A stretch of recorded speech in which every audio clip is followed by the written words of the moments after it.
All right, so y'all go ahead and do the factoring and math knowledge question for today. Pause the video, and then once everyone is finished, you can unpause the video and I'll go over the correct answers. So first you're going to multiply the 5 times the 2 to remove it, and you're going to have x squared minus 11x plus 10.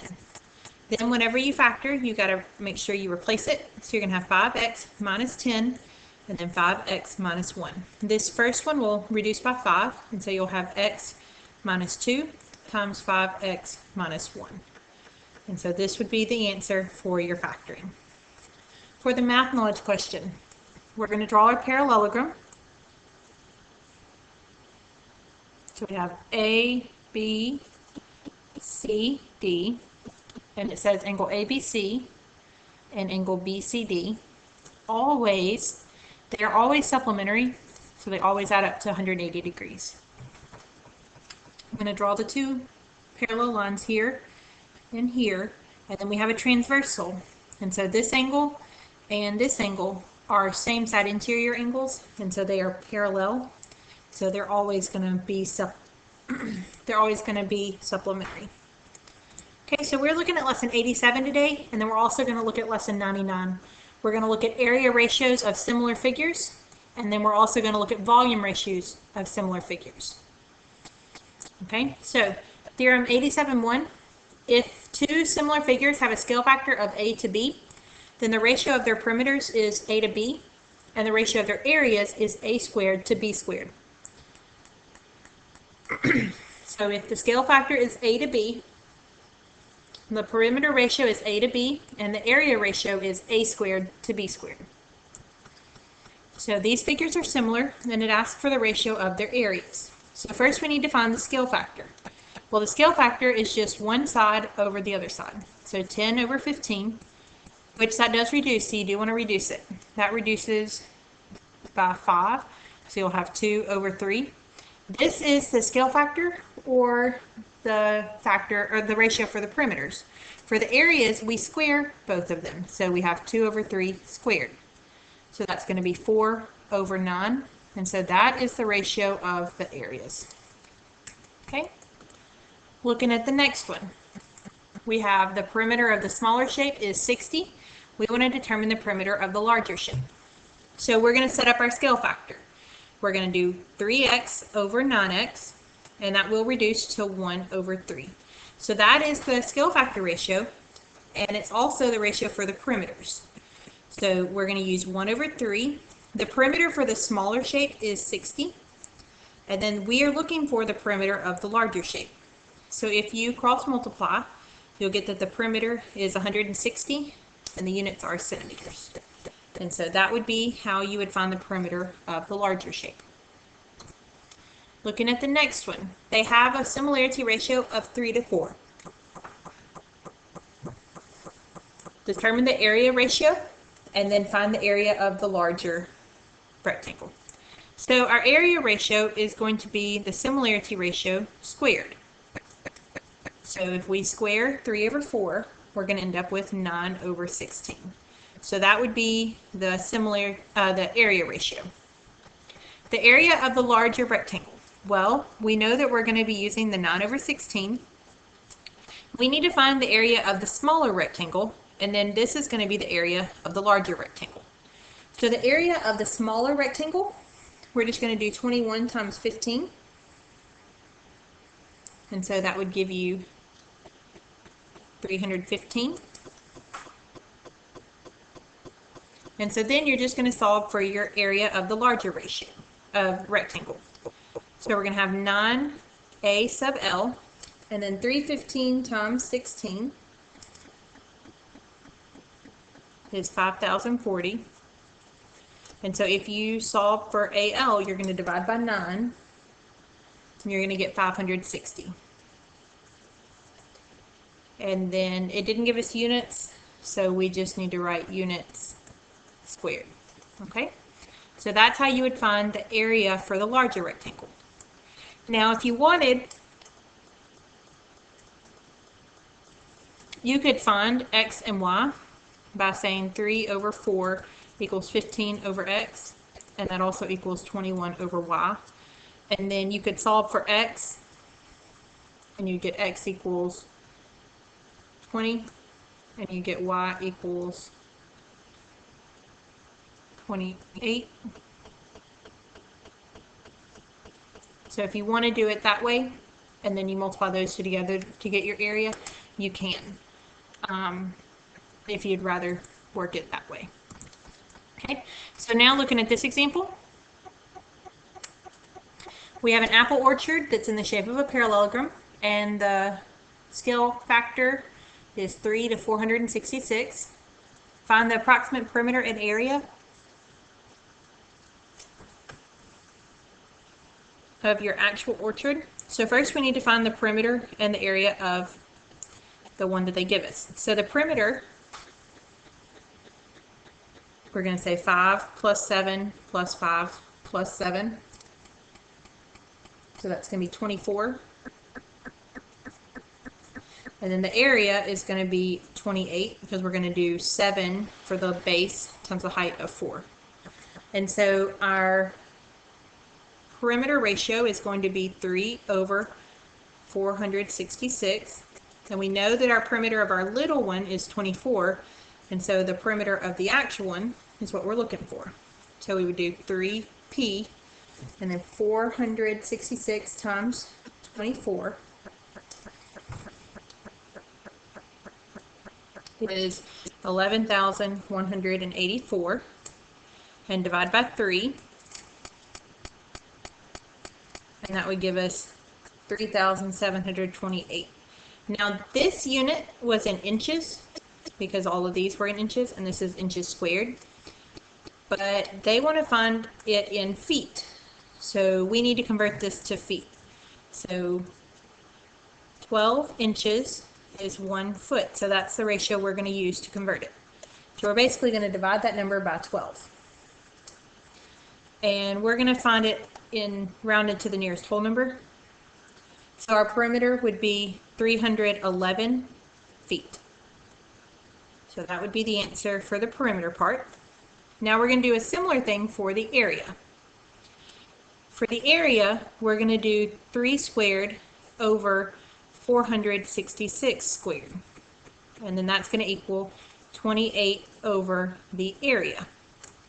And so if you solve for your area,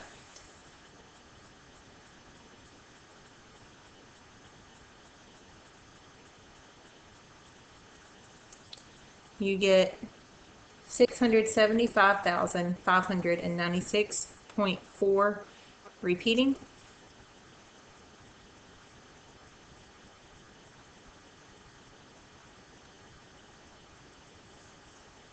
And that units is inches squared right now because our area was in inches squared, but we need it in feet, and it's going to be in feet squared. So when we convert it, we're going to use the 1 foot to 12 inches, but this is only 1 inch. So we've got to do it again, 1 foot over 12 inches, so that it turns into feet squared. So if you do that, you're going to basically divide by 12 twice, and so you're going to end up, if you round it to the nearest whole number, 4,692, and then feet squared. And so that would be your area there. Okay? So now we're going to look at some practice problems. In the figure, the perimeter of the larger one is 120. We want to determine the perimeter of the smaller one. So we're going to start by setting up our scale factor ratio. So this side over this side, that's x over 1.5x, which is 1 over 1.5, which we don't leave a decimal inside of a fraction. So I'm going to make it 1 over 1.5 is 3 halves. And so the reciprocal of 3 halves is just 2/3. So that would be your scale factor. So we're going to use 2/3. The larger hexagon's perimeter is 120, so it's going to go in the denominator because it's the bigger one. And the smaller one is the one we're looking for. And so 3p would equal 240. And if you solve for p, you're going to get 80, and the units are feet. And so that would be your perimeter there. Looking at the next one, see if you can determine the ratio of the area and the area of the larger perimeter, the larger parallelogram. So the similarity ratio is 2 to 5. So the area ratio, we're going to square that. And so we'll have 4 over 25. So that's the ratio of the areas. And now we need to find the ratio, we need to use that to find the area of the larger parallelogram. So we have 4 over 25. We don't know the area for our larger parallelogram. The area of the smaller parallelogram is 60 because we have 10 times 6. So we've got 60 here. So we have 4 a sub L, and then 25 times 60 is 1500. And so then if you solve for the area of the larger rectangle, you get 375. And then it's just units are centimeters, so we do centimeters squared. Okay, so that's how that one would work. Looking at one more practice problem. We've got a floor plan for a kitchen, shows a triangle from the sink to the refrigerator to the counter that has an area of 1.5 square feet. The floor plan has a scale of 1 to 10.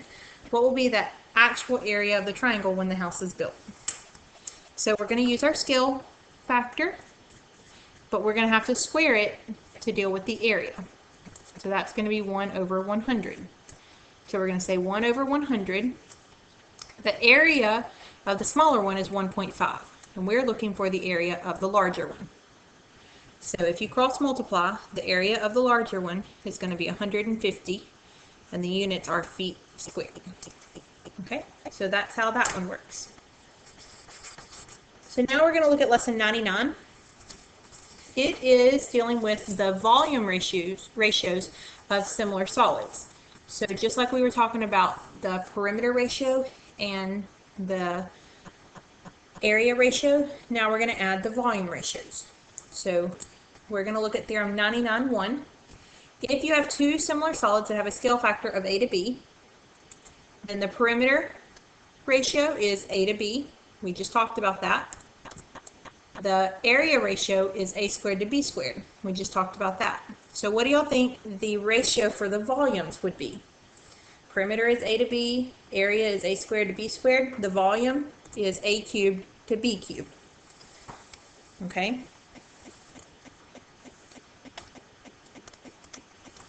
All right, so let's look at this one. They tell us that it has a scale factor of 4 to 3. And so we want to determine the perimeter of the larger pyramid's base. So when we're dealing with perimeter, we use our scale factor of 4 over 3. That means that the larger perimeter has a 4, and so we're looking for the perimeter of the larger, and then the smaller pyramid's perimeter is going to go down here. So the smaller pyramid's perimeter is just going to be 7.5 times 4 because it's a square, and so that's the perimeter of 30. And so we can say 3p equals 120. And so your p equals 40, and the units are centimeters. And so that's how that works. Okay. Looking at the next example, the surface area of the larger pyramid is 392. We want to know the surface area of the smaller pyramid. So first, set up your scale factor. That's going to be 10 over 14. Which will divide by 2, so we'll have 5 over 7. Now we're dealing with area, so we need to square our ratio. So 5 over 7 squared is going to be 25 over 49. So we have 25 over 49. The area of the larger one is 392, and then we're looking for the area of the smaller one. So if you cross multiply, you're going to have 49, area of the smaller one, and then 25 times 392 is 9,800. And then if you divide by 49, you get 200. So the area of the smaller one is 200, and the units are inches squared. Okay? Looking at the next one, they have two prisms. The volume of the larger one is 364.8 cubic centimeters. We want to find the volume of the smaller one, and it says round to the nearest 10. So we're going to start by finding our scale factor ratio. So I'm going to do larger over smaller this time. I always just go left to right. So I have 16 over 9. That will not reduce. So to make it our volume ratio, we're going to do 16 cubed over 9 cubed. The larger volume is going to go on top.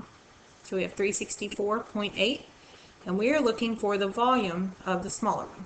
And so now you're just going to solve your ratios. So you can just cross multiply. So we have 16 cubed times VS, so that's 4,096. VS, and then 9 cubed times 364.8, and that's 265,939.2, and then divide by 4,096, and you round to the nearest tenth. So your volume is going to be 64.9, and the units are centimeters cubed. Okay? Looking at the next part of that example, they give us two pyramids. The volume of the smaller one is 50. We want to find the volume of the larger one. So our scale factor ratio is going to be 8 over 10, which will reduce to 4 over 5. To deal with volume, we're going to have to write 4 cubed over 5 cubed. And so we need to find the larger one. So we're looking for the volume of the larger one. And the smaller one is 50. And so 4 cubed is 64, and then VL. And then 5 cubed times 50 is 6,250. And so if you divide that by 64, and we're going to round to the nearest tenth, because that's what they say to do here, the volume of the larger one is going to be 97.7, and the units would be meters cubed. Okay, so that's how that one would work. Looking at one more example, we've got a scale model for a silo that's in the shape of a cylinder, has a radius of 7 and a height of 42. Determine the volume of the actual silo, which will be scaled up by a factor of 8. So that means that our scale factor ratio is 1 to 8. So our volume ratio is going to be 1 cubed over 8 cubed. And so we need to figure out what is the volume of the silo. Well, first we need to find the number that goes here. That's the volume of the actual, the model there. The volume for a cylinder is pi r squared times your height. Our radius, they told us, was 7, and then our height was 42. And so I'm going to leave it in terms of pi.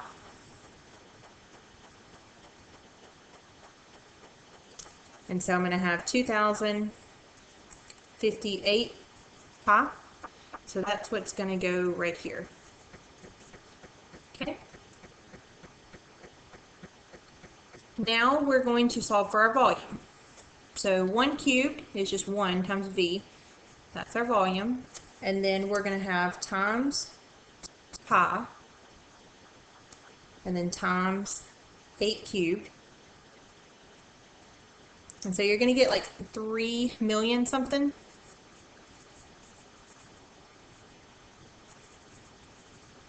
You can get approximately 3,308,605. And so this is in units of inches cubed, because these were in inches, but we want it to the nearest cubic foot. So to go from inches to feet, 1 foot is 12 inches. But that's only for one. We have to do this 3 times. And so that'll make it go into cubic feet. So if you divide that out and you round it to the nearest cubic foot, you should get 1,915 feet cubed. I actually used the 3.14 instead of the pi button because I'm on my phone right now and it's not turned sideways. If you had used the pi button, you would actually get 1,916. So on those, do make sure that you use the pi button so that you can get the correct answer. This is actually not completely accurate because this number is an estimated number. So you need to make sure to use the pi button so that you get the 1,916 feet cubed. Okay? All right, so let's look at practice problems. I'll try these 3 and then unpause the video and I'll go over how to do them.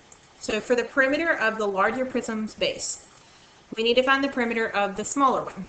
So that would just be 8 plus 15 plus 17. So this perimeter is a 40 here. So we have a scale factor of 3/4. The perimeter of the smaller one is 40, and we're looking for the perimeter of the bigger one. So if you cross multiply, you'd have 3p equals 160. And if you divide by 3, you're going to get 53.33 inches. Okay, it didn't say where to round, so I just went to 2 decimal places. For the next one, we want to find the surface area of the larger one. So if we're using surface area, instead of using the scale factor of 3 to 4, we're going to square that. So we're going to have 9/16. And the smaller prism's surface area is 182. And so the surface area of the bigger one, we're going to cross multiply. So we'll have 9a equals 2,912. And if you divide by 9, you're going to get that your area is 323.56 inches squared. Okay? For the volume, we're going to take our ratio and we're going to cube it. So 3 cubed is 27. 4 cubed is 64. So that's the ratio that we want to use for the volume. The smaller ratio, volume is going to be 323. And then we're looking for the volume. So that's the ratios we would set up. So we would have 27V equals 20,672. And then if you divide by 27, you get that your volume is 765.63, and the units are inches cubed. Okay? So that's how you would work those 3. Looking at the next one, we have a 1 to 50 scale model ratio, and they tell us that the model has 59 for the height and a diameter of 20. We want to find the actual booster's volume. So our ratio is 1 to 50, so we're going to do 1 cubed over 50 cubed. And then we want to find the volume of the actual. So it's the bigger one. And then the volume of a cylindrical tank. So pi r squared times the height. And so we're going to do r of 10 because the diameter is 20 and then our height is 59. So if you multiply, you would get 5,900 pi. And that is in centimeters. If you want, you can go ahead and convert it into meters. We can just say 1 meter is 100 centimeters. And so the centimeters go away and you just end up with 59 pi meters. So you can do it that way, or you convert at the end, either one. You do have to convert at some point though. So I'm going to go ahead and do 59 pi. So my volume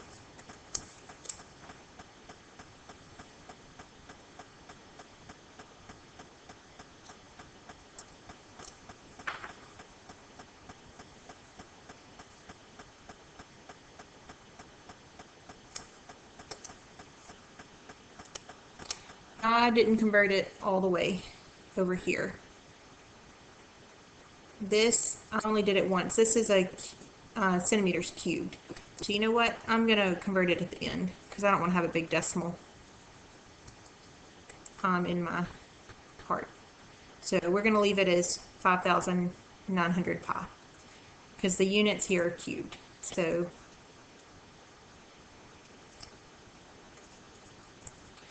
So let's multiply that out. 5,900 times pi and then times 50 cubed. You're going to get an extremely large number.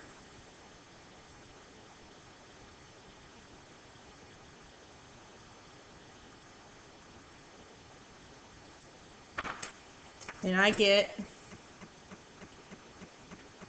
2, 3, 1, 6, 9, 2, 4, 5, 8, 2.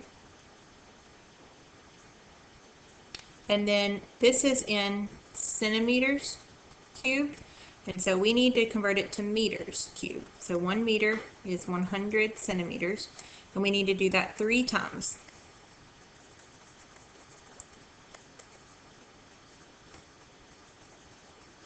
And so that unit cancels, that one and that one, with the centimeters cubed. And so basically you're going to divide by 100 3 times. And so you should get 2,316.9, which they said to the nearest cubic meter. So that would go to 2,317 meters cubed. And so that would be your answer for that one. Okay? So you do need to make sure to pay attention to your units. I just would have missed that one if I had not paid attention a little bit more closely to my units. Okay? So now let's look at the challenge question. We have a cone-shaped pile of sand that has a volume of 3,206 cubic feet. And then they remove a cone-shaped amount from the pile, and then the remainder is formed into half of the height of the original cone. So how many cubic feet of sand are left in the reduced pile? So y'all go ahead and pause the video and try this one, and then unpause the video and I'll show you how to work it. Alright, I forget every year. This challenge question does not work because they didn't tell us how much sand we actually removed. We'd have to know how much sand, either the radius or the height of the sand that they removed, in order to be able to figure out how much is left. Okay, so ignore that challenge question. On your homework, you're going to do problem set 87, 1 through 30. So make sure that you do that tonight so we can go over any questions you have tomorrow.